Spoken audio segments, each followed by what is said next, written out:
तो hello friend, कैसे हैं आप दोस्तों। आज मैं आपको बता रहा हूँ बहुत ही इंटरेस्टिंग चीज़ बताने वाला हूँ, या बोल सकते हैं बहुत ही जो मैं बहुत टाइम से सोचा था, आज फाइनली करने वाला हूँ। आज मैं A52s का रिव्यू करने वाला हूँ कि इस 2 साल के बाद अब इस मोबाइल की क्या कंडीशन है, क्या इसको अभी लेना चाहिए, इसकी परफॉर्मेंस कैसी है, इसकी बैटरी कैसी चल रही है, इसका कैमरा कैसा है। ओवरऑल मैं आपको इसका बताने वाला हूँ 2 साल के बाद क्या क्या इसके साथ हुआ और कैसा अभी ये चल रहा है, सब आगे आपको बताने वाला हूँ। आगे बढ़ने से पहले मेरे चैनल को सब्सक्राइब कर लो, नोटिफिकेशन बेल आइकन को दबा दो और मुझे व्हाट्सएप पे भी फॉलो कर लेना, ताकि ऐसी नई अपडेट आया सबसे पहले आपको मिली रहे। चलते हैं दोस्तों आगे। मेरा नाम सनी और आपका स्वागत है मेरे चैनल ऐसे टेक में। तो सबसे पहले बात करते हैं दोस्तों इसकी फिजिकल कंडीशन की। फिजिकल कंडीशन आप देखेंगे बहुत ज़्यादा यहाँ पर डैमेजेस हो चुके हैं। मैं विदाउट कवर इसको यूज़ कर रहा हूँ तो बहुत ज़्यादा स्क्रैचेस आ गए हैं। कवर की वजह से कुछ ज़्यादा स्क्रैचेस आए, उसके बाद स्क्रैचेस यहाँ पर कुछ ज़्यादा आ चुके हैं। ओवरऑल इसकी कंडीशन तो अभी फिलहाल ठीक है, बट ये यहाँ पर इसका जो कवर है ना, बैक पैनल, ये आप देख सकते हैं हल्का सा, अगर आपको दिख रहा हो तो ये यहाँ से फूल रहा है, या मतलब यहाँ से खुल रहा है। अगर आप चारों तरफ से उसको देखेंगे ना तो आपको दिखेगा कि हल्का हल्का सा ये कवर कहीं से खुल रहा है। क्योंकि इसकी बैटरी क्या रहती है, जब जितनी ज़्यादा टाइम हो जाता है थोड़ी थोड़ी बैटरी फूलने लग जाती है। बैटरी फूलने के 2-4 कारण होते हैं, या फिर अगर आप इसको ओवर चार्ज करते हैं या फिर चार्ज पे लगा के उसको यूज़ करते हैं, या फुल डिस्चार्ज करने के बाद एकदम से फुल चार्ज करते हैं फिर डिस्चार्ज करते हैं, तो ये सब चीज़ें अगर आप करते हैं तो आपकी बैटरी फूलने का कारण हो सकता है। आप देख रहे हैं यहाँ पर बैटरी मेरी अच्छी खासी, यहाँ पर ये बैक पैनल जो है खुल रहा है। और अगर आगे से भी आप देखेंगे ना, हल्का सा आगे से भी आपको यहाँ पर दिख रहा होगा। मुझे पता नहीं कि आपको कैसा दिख रहा है, बट रियल में कंडीशन में ये आगे से भी यहाँ पर आपको दिख रहा है। हो सकता है मेरे से 2-4 बार मोबाइल गिरा भी हो, उस वजह से भी हो, बट ये फिलहाल की कंडीशन ये यहाँ पर आपको दिख रही है। और बात करें इसके साइड पे, जैसे कि आप यहाँ पर देखेंगे, यहाँ तो अलग से ही दिख रहा है खुलता हुआ। उसके बाद ये जो मेरी चार्जिंग पॉइंट है, ये अभी रिसेंटली ख़राब हो गई थी। पानी पता नहीं कहाँ से लग गया, पानी मैंने कहीं यूज़ नहीं करा था, बहुत सेफ्टी से यूज़ करा, उसके बाद भी पानी अंदर चला गया था। पूरी अंदर की जो प्लेट होती है, चार्जिंग प्लेट पूरी चेंज हुई, जिसके अंदर स्पीकर, माइक, हेडफोन जैक सब उसी में लगा रहता है। तो ये पूरा यहाँ से रिप्लेस हुआ, उसके बाद जाके चलने लगा। अगर मैं लोकल कहीं से कराता तो उसमें शायद USB नहीं चलती, मोबाइल सिस्टम से कनेक्ट नहीं होता और फास्ट चार्ज नहीं होता, स्लो चार्ज होता, तो वो भी बहुत ज़्यादा दिक्कत, उसके लिए मैंने वीडियो बना के बताया था। तो ये यहाँ पर वो भी दिक्कत आई थी।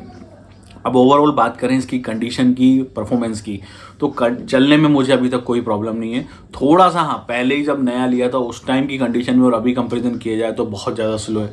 6GB 128 वाला मेरा वेरिएंट है, उसके बाद भी यहाँ पर काफ़ी स्लो चलता है। अब स्लो चलने का मेरे पास 2-4 कारण हैं।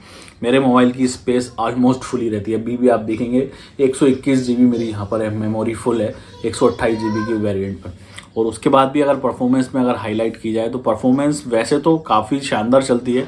परफॉर्मेंस में अगर आप देखेंगे तो ऐसा कोई इशू नहीं है। अगर मैं 4-5 ऐप इकट्ठी खोल लूँ तो परफॉर्मेंस तो बेस्ट दी जाएगी, परफॉर्मेंस में तो ठीक है।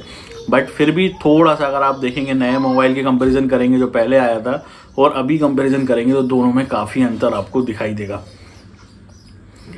अब आप देखेंगे कंपेरिजन, देख सकते हैं आपको ये स्पीड यहाँ पर आपको दिख रही होगी, स्पीड कैसी चल रही है। और अगर मैं आपको ले जाऊँ यहाँ पर सेटिंग्स पे, ये या फिर बोल सकते हैं मैसेज में, अगर हम इसको सुपरवाइजेशन करें तो आप देख रहे हैं यहाँ पर स्पीड में तो वैसे कोई अंतर नहीं है। स्पीड मेरे हिसाब से ठीक है, इतनी बुरी भी नहीं और इतनी बेकार भी नहीं, क्योंकि A सीरीज़ का हेडफोन A सीरीज़ का फ़ोन सबसे बेस्ट माना जाता है मेरी नज़र में। अगर आपको मोबाइल लेना है सैमसंग का तो A सीरीज़ लो या तो S सीरीज़ लो, बाकी F सीरीज़ M सीरीज़ तो नहीं लेना चाहिए। मेरा पर्सनल सजेशन मैं बहुत कम लोगों को ही सजेस्ट करता हूँ कि लो, क्योंकि सबसे बड़ी बात कि M सीरीज़ की जो थिकनेस है कुछ ज़्यादा रहती है, हैवी रहता है, बिकॉज उसमें जो उसकी बैटरी है थोड़ी ज़्यादा हैवी रहती है। बट ये है कि यार वो एक लुक वाइज नहीं आता। जो लुक वाइज हैंडसेट होते हैं वो A सीरीज़ और S सीरीज़ होती है। A सीरीज़ मिड रेंज में आता है और S सीरीज़ प्रीमियम में आता है, तो ये चीज़ रहती है। अब बात करें इसकी कैमरा परफॉर्मेंस की। दोस्तों जो कैमरे की परफॉर्मेंस मैं आपको दिखाना चाहूँ तो मैं यहाँ पर कैमरे को ऑन कर लेता हूँ। कैमरे को ऑन करने के बाद मैंने यहाँ पर पोर्ट्रेट को ऑन कर लिया। अब यहाँ पर आप देख सकते हैं, फर्स्टली मैं सेल्फी लेके दिखा रहा हूँ आपको नॉर्मल फ़ोटोज़ में। तो यहाँ पर मैं सेल्फी लेता हूँ तो यहाँ पर आप देखेंगे सेल्फी क्लिक हो चुकी है, और सेल्फी अगर मैंने दी है नॉर्मल फ़ोटो, यहाँ पर आपको दिखेगी ये है 130.37 MB की खींची है, जो कि 6 मेगापिक्सल कैमरे के साथ खींची है, और इसकी डिटेलिंग भी काफ़ी अच्छी यहाँ पर आ रही है। और अगर बात करें हम पोर्ट्रेट में, तो हम पोर्ट्रेट में एक फ़ोटो क्लिक कर लेते हैं। ये हमने पोर्ट्रेट में क्लिक कर लिए, पोर्ट्रेट में आने के बाद आप देखेंगे इसकी जो साइज़ है और इसका जो पिक्सल है कैसे हैं।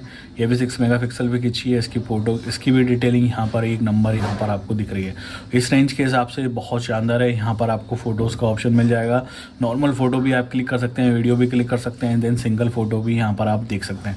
अब बात करें यहाँ पर अल्ट्रा वाइड या बोल सकते हैं मेन कैमरे की, अगर हम मेन कैमरे से किसी फ़ोटो को क्लिक करें तो मैं यहाँ पर एक ये फ़ोटो लेता हूँ पोर्ट्रेट, तो आप देखेंगे मैंने ये पोर्ट्रेट फ़ोटो ली है। यहाँ पर ये पोर्ट्रेट फ़ोटो आपको दिख रही होगी जो कि 16 मेगापिक्सल के कैमरे से खींची गई, जिसकी डिटेलिंग काफ़ी अच्छी है। और ये यहाँ पर आप देखेंगे ये नॉर्मल, ये जूम करके फ़ोटो ली गई है, ये विदाउट जूम ली गई नॉर्मल फ़ोटो है। सब 16 मेगापिक्सल के उसमें ही ये क्लिक करी गई हैं, आप देख सकते हैं। तो फ़ोटो क्वालिटी ओवरऑल बहुत बेस्ट फ़ोटोज़ हैं। मैं आपको कुछ फ़ोटोज़ दिखाऊं जो कि मैंने नाइट में क्लिक करे हुए हैं, तो आप देख सकते हैं नाइट में मैंने ये टू जूम करके खींचा हुआ है और ये काफ़ी अच्छी डिटेलिंग फ़ोटो है। नॉर्मल फ़ोटो है, विदाउट पोर्ट्रेट खींची गई है और बहुत शानदार फ़ोटो आई है। ऐसे ही अगर आप देखेंगे 2-4 मैंने फ़ोटोज़ क्लिक करी थी और ये रात में लगभग 1 बजे के समथिंग के लिए, और फ़ोटोज़ एक नंबर है, आप देख सकते हैं बहुत शानदार ये फ़ोटो है, ये फुल डिटेलिंग के साथ। तो कैमरे एक नंबर दिया गया है। वीडियो रिकॉर्डिंग करने जाएंगे अगर आप, तो वीडियो रिकॉर्डिंग कर में आपको अल्ट्रा HD ऑप्शन दिया गया है 330 रेट के साथ, फुल HD में 60 स्पीड रेट के साथ दिया गया है। और ओवरऑल इसका परफॉर्मेंस मुझे बहुत शानदार लगा। उम्मीद है कि आपको मेरी वीडियो पसंद आई होगी। मुझे तो ये 100 अभी भी पसंद है, अगर आप अभी भी लेना चाहें तो ले सकते हैं और अच्छा है, बट अभी ना लें, अभी लेटेस्ट में जाए A54 में, बिकॉज उसमें आपको अपडेट मिलेगा। इसमें तो अब लास्ट अपडेट 14 आएगा, उसके बाद अपडेट नहीं आएगा। तो थैंक यू।